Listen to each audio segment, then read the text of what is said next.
Hello, and welcome to the Crypto Masters podcast, helping the general public to master an understanding of crypto assets. My name is Brian McCoy. And my name is Ross Eaton. And we are The Crypto Masters.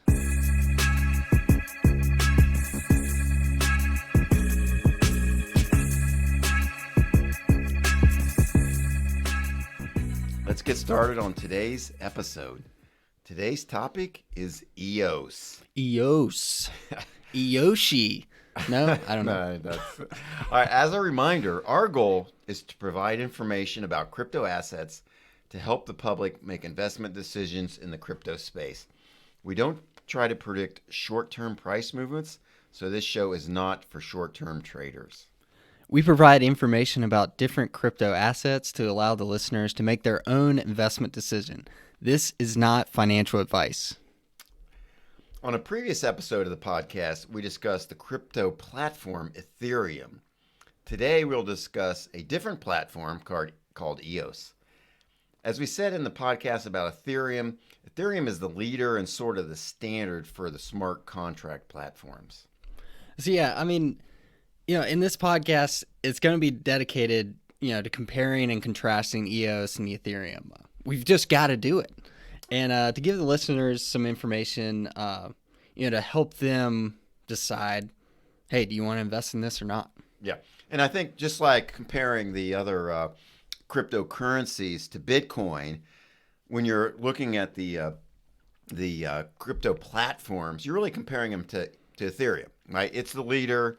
It's the standard, so let's see what EOS has that's different from that, and what's compare and contrast that. So that's what we're going to do. Let's do it.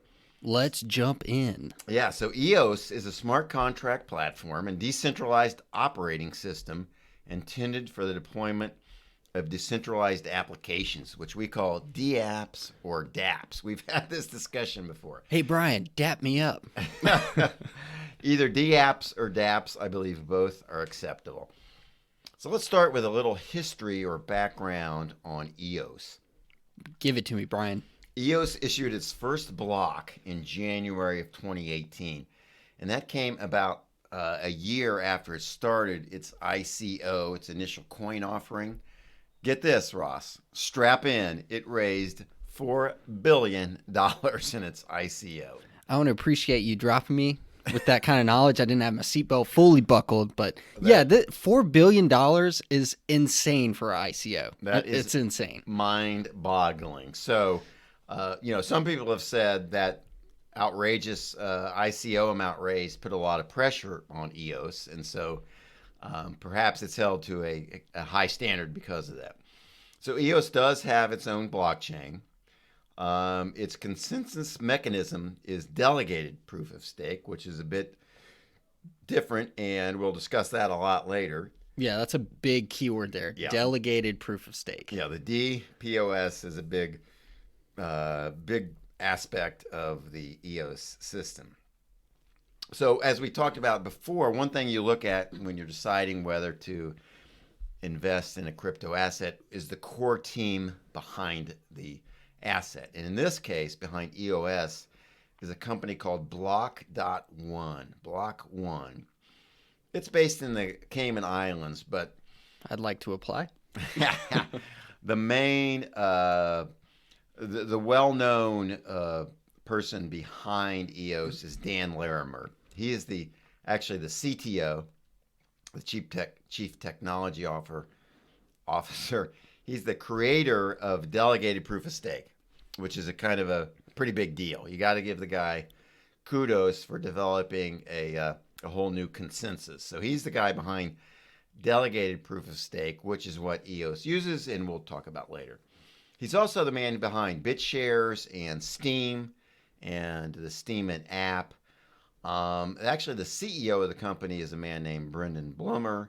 He's been involved in the blockchain since 2014, and he also has some credibility. So, as far as the team goes, It sounds like it's got some credibility. Yeah, it's got some guys with experience for sure. So yeah, you can't really give it a big negative because of the team, especially Dan Larimer, who's very well known.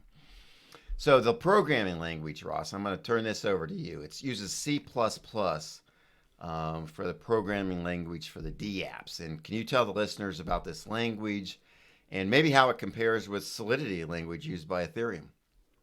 So yeah, definitely. So fun fact for you, Brian, is C++ was one of my first programming languages, which I stressfully used in college. Super fun. That is. Yes. I've got a lot of negative stuff with C++, so it's like when I see it, I kind of like cringe a little bit, you know. But I mean, to give it its credit, it's been around forever. There's a big community behind it. Really good documentation behind C++ as a developer. I think that's something we'll kind of dive into a little later. But when you're learning a language, using a language, documentation and community is just a huge part, because as you're struggling through the language, as everyone does, you're going to turn to documentation and community forums to kind of help you code along the way. But C++, I mean, you'll see a lot of cryptocurrencies using it because it's really efficient, it's really fast, and obviously with writing to blockchains and trying to be efficient. And a thing EOS is trying to do is kind of bring up that transaction speed. So obviously, C++ is a good choice. So let me ask this: it sounds like a lot of developers will have experience using C++. Is that a benefit compared to the Solidity language used by Ethereum? Although I understand that the Solidity is pretty comparable to another language used in the Yeah, it's very similar to JavaScript. The JavaScript. I haven't coded in Solidity, but I've seen some documentation on it. It's very similar to JavaScript, but being that EOS is in C++, I mean, I'm diving into a little bit of development talk here for you, Brian, but there's going to just be a couple little libraries you have to use that really, like, if you're a C++ developer, is not crazy to jump into. I mean, There's so many people that know C++ that can just dive into. Would you say slight advantage to EOS for using C++ versus Solidity with Ethereum? Because maybe you have to learn the difference between Solidity and Java to the extent there are any differences. I mean, I would say so, yeah. Okay, so slight pro in the column of EOS on the programming language. That's a Ross Pro right there. All right, that's a Ross Pro.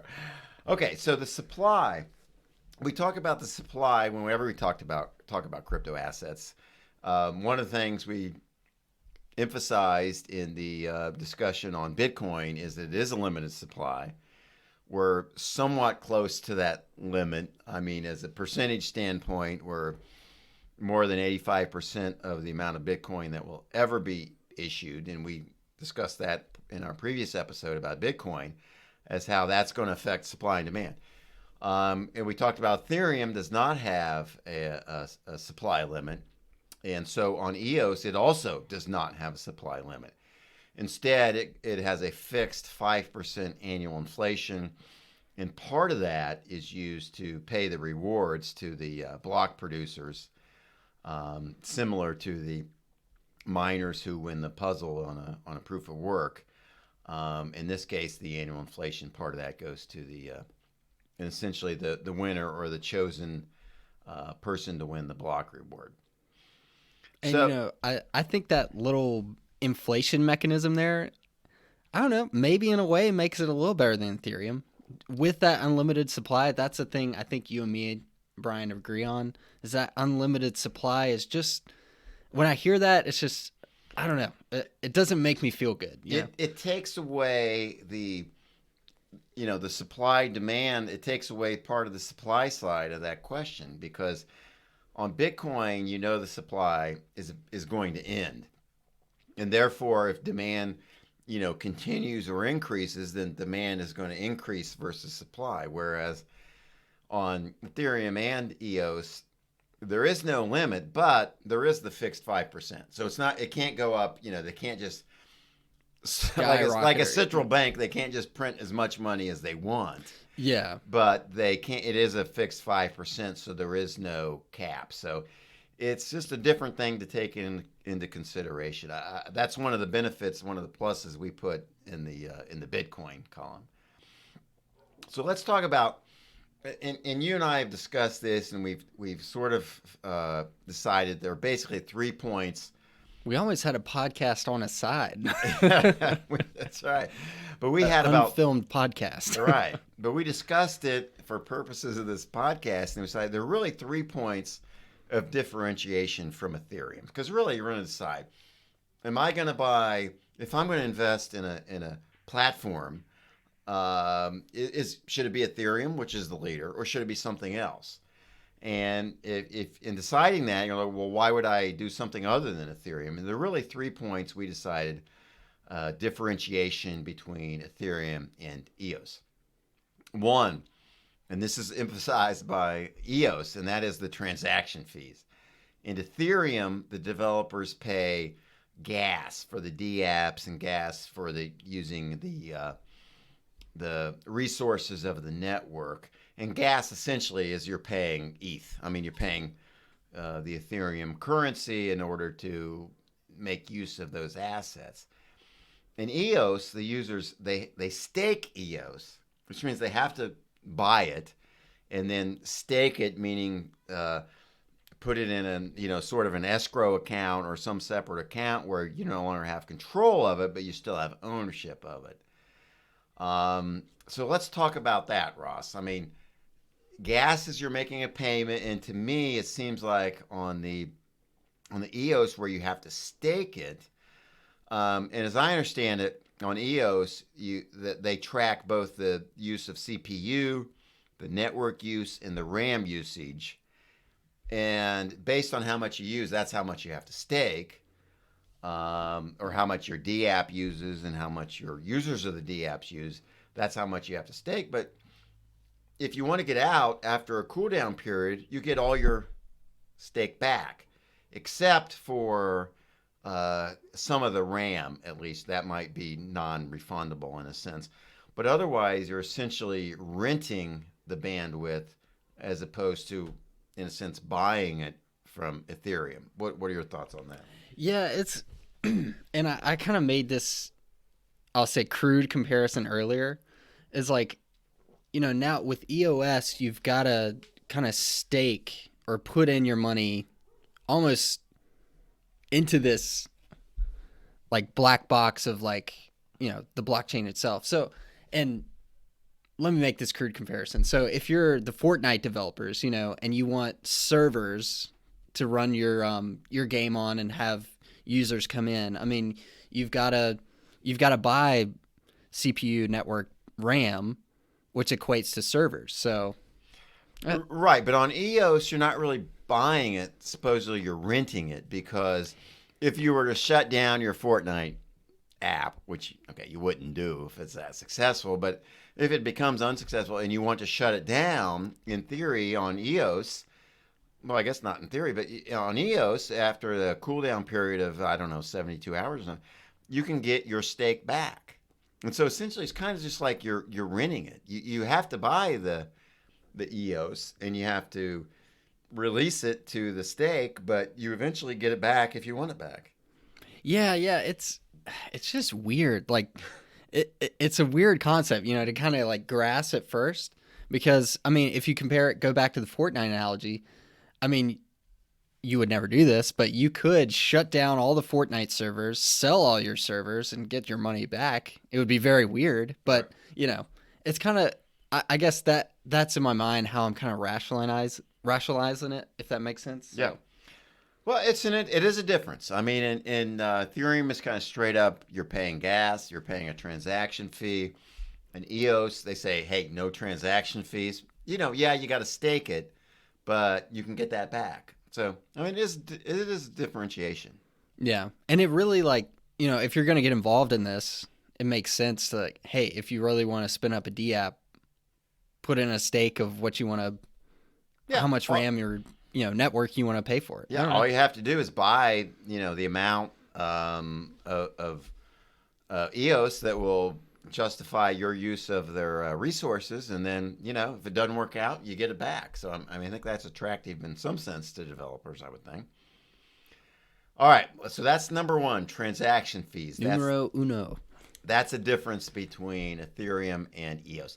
Number 2, transactions per second, or speed, or scalability. Everyone knows one of the big criticisms of Ethereum has been its speed or its scalability. I think it's 15 transactions per second, something like that. And And really, the whole crypto space really is yeah, how can this scale? How can it keep speed? So right. But been one of the big criticisms on Ethereum, especially CryptoKitties got popular and sort of shut it down or overloaded it. Of course, they're working on that. We'll talk about that later. But in any event, EOS says there are a million, right? A million transactions per second. Oh yeah, yeah.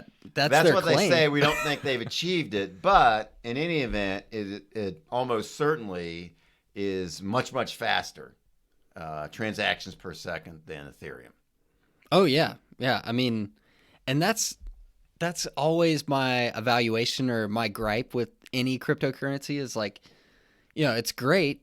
I love the security behind it, but the speed is just not there. The speed is way slow.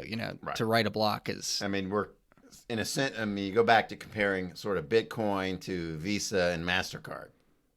Right. Oh, it's. I mean, it doesn't compare, and so it appears to be a big downside. But of course, they're attempting to address that, and Ethereum certainly is attempting to address that. But the big so number 2, one of the big differences is the transactions per second, the speed / scalability, and that ties into number 3.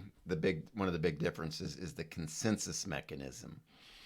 And currently, Ethereum uses proof of work, which we talked about in the Bitcoin podcast and the Ethereum podcast. And we'll also, as we noted, Ethereum is going to change to proof of stake, but it will still be a different proof of stake. It'll be as decentralized as possible. Yeah, remember that keyword here with EOS is that delegated proof of stake. So that's the consensus mechanism for EOS is delegated proof of stake, and I'll let you talk about that. It's a little bit different than just a regular proof of stake. Yeah. So the delegated proof of stake is I mean, on the surface, it sounds awesome. So essentially, You like it. I like it. I love the idea. I don't know if I love the idea. Okay. I don't know if I love the application or the practice of it. But essentially, the delegated proof of stake can take many forms. But in EOS, there's 21 nodes that are elected, basically officials, if you will, that basically have all the power over the chain. These 21 nodes are basically token holders who stake EOS coin to vote. And basically, that's how you get in. And like I myself can vote on stakeholders to be this top 21 block producers. So the top 21, the people or entities that receive the most votes, the top 21 votes, they become the block producers. Yep, and you can even naturally you're going to ask, well, how do I even vote on these top block producers? So EOS has actually built an application where you can stake your EOS tokens on a particular node or user that you want to be that block producer. So you can download the EOS voter, which I now have on my laptop, that I can actually vote and stake EOS on a particular block producer. Or you can there's also a command line utility. I haven't used that one. But it's actually pretty easy to start voting on your block producer. So you actually own some EOS, huh? Full disclosure, I own some EOS. I do. Okay. So I want it to succeed in a little way.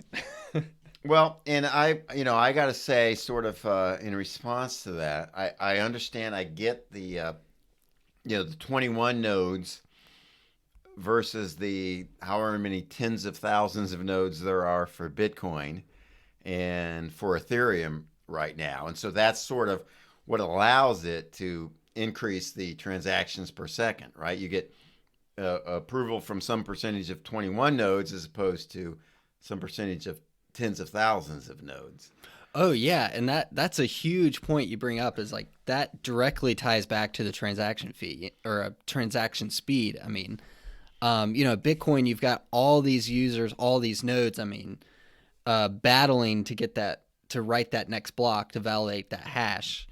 And here you've just got 21 elected, delegates, Right. block producers to write that. So you're Right. you're sorting through 21 users instead of or 21 nodes instead of thousands, tens of thousands. So That's sort of the pro side of the argument on the delegated proof of stake. On the con side, or the negative, is the fact that the whole crypto space, the whole principle behind Bitcoin is decentralization, and a lot of people say that 21 nodes is not decentralization. So the not biggest very decentralized. Right. So one of the biggest criticisms is, hey, through this whole crypto movement, we're moving toward decentralization, and the 21 nodes is not decentralization. That's too centralized.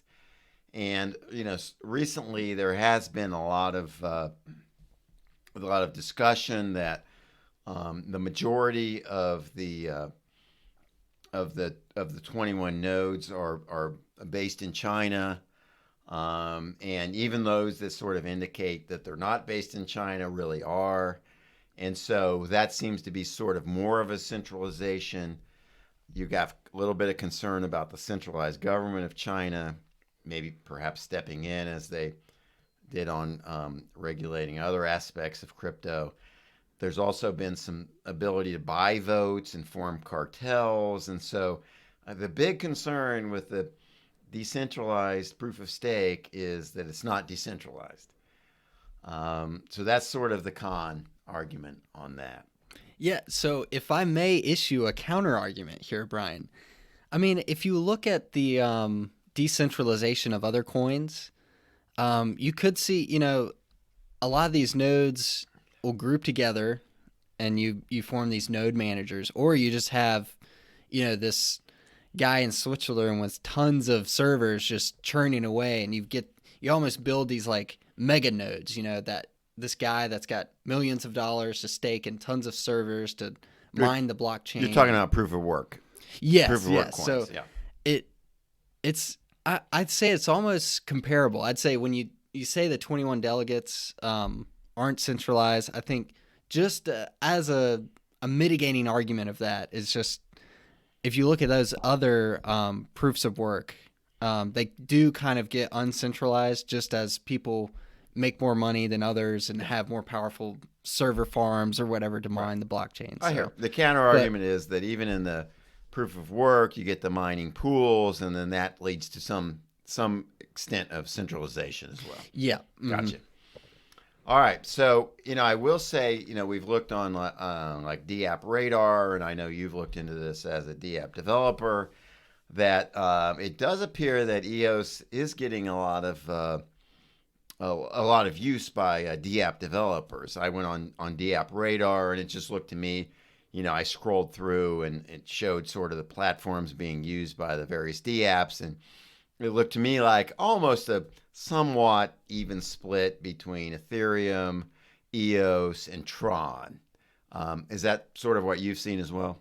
Yeah, and just to speak on that as a developer, and really companies when they're deciding on new, software stacks to go with, let's say in this case, like a programming language to go with, you always look at what are a lot of people using in the industry and what's the community behind that. Because as a developer, to be honest, I get stuck all the time, Brian. I get confused, lost, all this stuff. But if there's forums, if there's documentation to help back me up as a developer, I mean, it's a huge bonus. Yeah.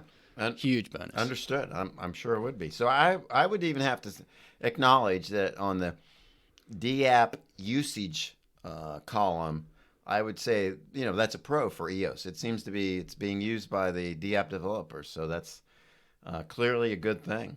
Yeah, and obviously usage is going to drive up price. Yes, So that's a big factor. I mean, when you're looking at what to invest in, you should definitely look at what's being used.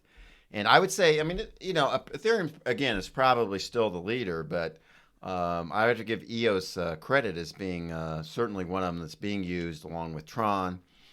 Um, some others are up and coming like Cardano, but they haven't. They're a little bit behind, and so we'll see what happens. But yes, definitely a plus or a good sign that the DApp developers are using EOS quite a bit. Ross, I think maybe it's time for final thoughts. Final thoughts. Final thoughts on EOS, and I am going to turn it over to you. Final thoughts. Oh man, I'm in the hot seat. You have invested in EOS, so what are your final thoughts? Oh, I'm staked. I am staked in this. You are staked, but the purpose of this podcast is to give our listeners information on maybe what they should invest in.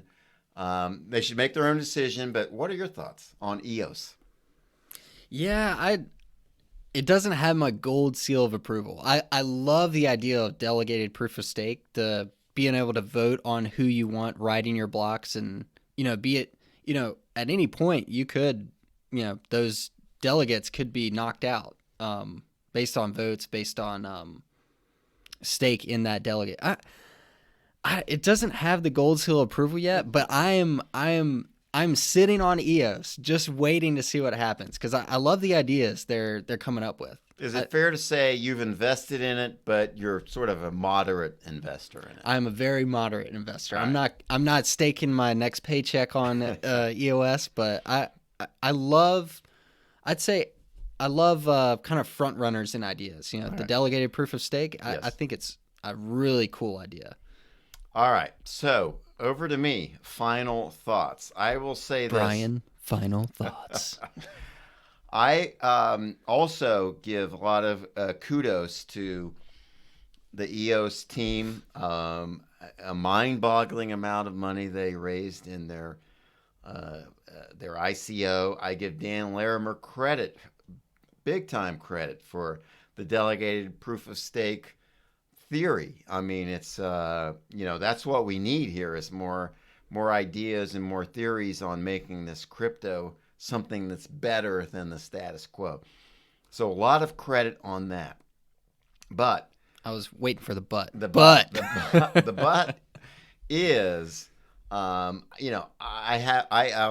full disclosure, I own no EOS. I do own some Ethereum, and I just think that the decision or the whether it's beneficial to invest in EOS is going to depend a lot on the outcome of Ethereum 2.0. I mean, Ethereum 2.0, they're changing over to proof of stake. They're getting out of proof of work to proof of stake. It's going to be a much more decentralized proof of stake than the delegated proof of stake that EOS uses. And then there are other sharding and scalability efforts. If those succeed, I just don't see a reason for developers to use EOS over Ethereum. Now, that's an if. I don't know if Ethereum 2.0 is going to succeed and they're going to achieve all these goals. But I'm sort of a little bit more of a purist. I'm not an extremist, but I'm a little bit more of a purist than you on the decentralization. And so for me, I respect it. For me, the 21 nodes is just not, it's too few, it's too centralized for me. And so I am not an investor in it, but I will monitor it because in a sense I yield to the DApp developers because they're the ones who have to develop on it. They have to look at the language, they have to look at the cost, they have to look at all those issues. And so that's what's ultimately going to drive the usage of the developing the DApps, which then leads to the usage of the DApps. So right now I am on hold on EOS. I'm not buying. I'm monitoring it, but for now I am I'm still invested in my Ethereum, and I'm going to monitor that and see if 2.0 succeeds or has some big failure, and based on that would be my decision on EOS. All right. I don't respect your opinion. No, I'm just kidding. No, I do. And it's an excellent point. I think when that 21 delegates, when you just quantify that, it Yeah. really is scary. Like coming from the crypto world Yes. and being a main thing of decentralization, when you see a quantitative, Exactly. these are the delegates, these are the people. I mean, That's what's That's going not to come down to. That's yeah. what's it sort of is the antithesis of the decentralization that we're sort of all built on here. But if it works and it's a sort of a representative democracy like we have in the United States, and US of A, baby. and it ends up working, and maybe Ethereum 2.0 runs into some problems, then I could see EOS maybe even gaining some market share, and at that point being worth the investment. Yeah, and that's where I kind of want to ride out and just see, like, I believe this system the logic of it sounds great. Voting on your delegates to, if they're acting rightfully, you would vote on the rightful candidate to be writing your blocks. Right. So right now, I'll admit, it doesn't look good. All of them coming from China. Yeah. The concern is just the centralization, and if the various delegates, from China are somehow, in communications or acting together, it then turns into the centralization that we're trying to get away from in the whole crypto universe. And just to put it out there, we're not concerned with the China piece, maybe a little bit, but just that, it's all in China. Maybe, Right. Some in Ukraine, some in somewhere else than China. No, it has nothing to do with the good intelligent people of China who are into this space, but a slight concern is the government there certainly is centralized. Yep. And just with the 21, it's something to think about. And that to me, from what I've seen, that's the biggest criticism of EOS. But it's very interesting to see, and again, to repeat it, a lot of, to me, is going to turn on the success of Ethereum 2.0.